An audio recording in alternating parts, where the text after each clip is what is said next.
এই যাত্রার দ্বিতীয় দিনে শিডিউল বিপর্যয় ছাড়াই কমলাপুর রেলওয়ে স্টেশন থেকে ট্রেনগুলো ছাড়ছে। অনলাইনে বিক্রি হচ্ছে ফিরতি ট্রেনের টিকিট। রাজধানী বাস টার্মিনাল থেকে স্বজনদের সাথে ঈদ উদযাপন করতে ঘরমুখ নগরবাসী।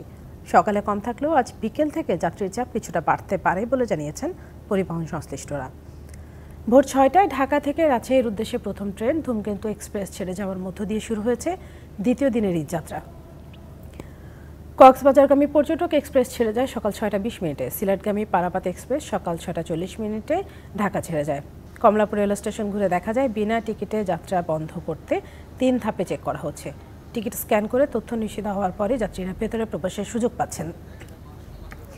অন্যদিকে যাত্রী সুবিধার্থে 7 এপ্রিল কমলাপুর রেল স্টেশন থেকে 8 জোড়া ট্রেন ছেড়ে যাবে।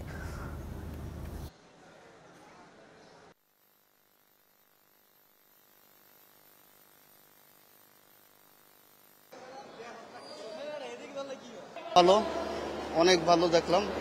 টিকিট চেক সবকিছু মোটামুটি আলহামদুলিল্লাহ, কোনো সমস্যা হয় নাই আমাদের। ট্রেনের যাত্রা তো ভালোই, কিন্তু এখন অনেক ভিড়, এই জন্য হচ্ছে কি আপনার অনেক কষ্ট, যেতে অনেক কষ্ট হবে। 67 জোড়া ট্রেন ঢাকা থেকে বিভিন্ন গন্তব্যের উদ্দেশ্যে ছেড়ে যাবে এবং এ পর্যন্ত ঈদের আজকে যে দ্বিতীয় দিন, এ পর্যন্ত সবগুলো ট্রেনেই রাইট টাইমে ছেড়ে গিয়েছে, এ পর্যন্ত কোনো সমস্যা হয়নি। ট্রেনে যাত্রা বিষয়ে আরও জানাতে কমলাপুর স্টেশন থেকে আমাদের সঙ্গে যোগ দিচ্ছেন সহকর্মী মাহফুজা বৃষ্টি। সরাসরি যাচ্ছি তার কাছে। বৃষ্টি, আমাদেরকে জানাবেন বিস্তারিত, কেমন ভিড় দেখছেন বা কি আশা করছেন সেখানকার লোকজন?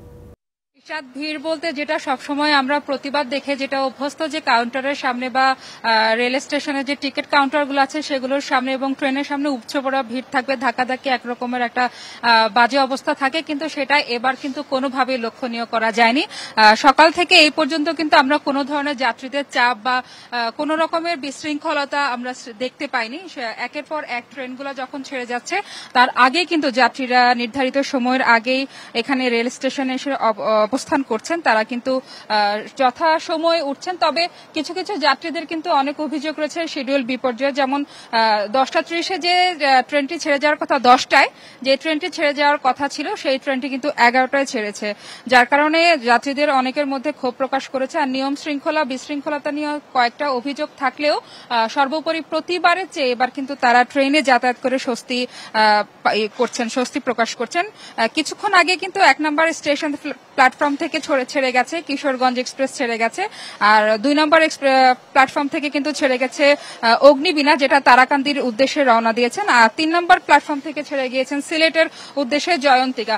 মোটামুটি সকাল থেকে কিন্তু কোন রকম তেমন বড় ধরনের ট্রেন শিডিউল বিপর্যয় ছাড়াই কিন্তু ট্রেনগুলো চলাচল করছে।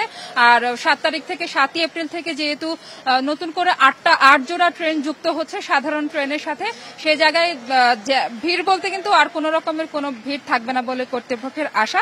সবকিছু মিলে আজকে থেকে কিন্তু আবার শুরু হয়েছে আগাম ট্রেনের টিকিট বিক্রি। ঈশাত, এই ছিল কমলাপুর রেল স্টেশন থেকে আমার কাছে। ধন্যবাদ বৃষ্টি।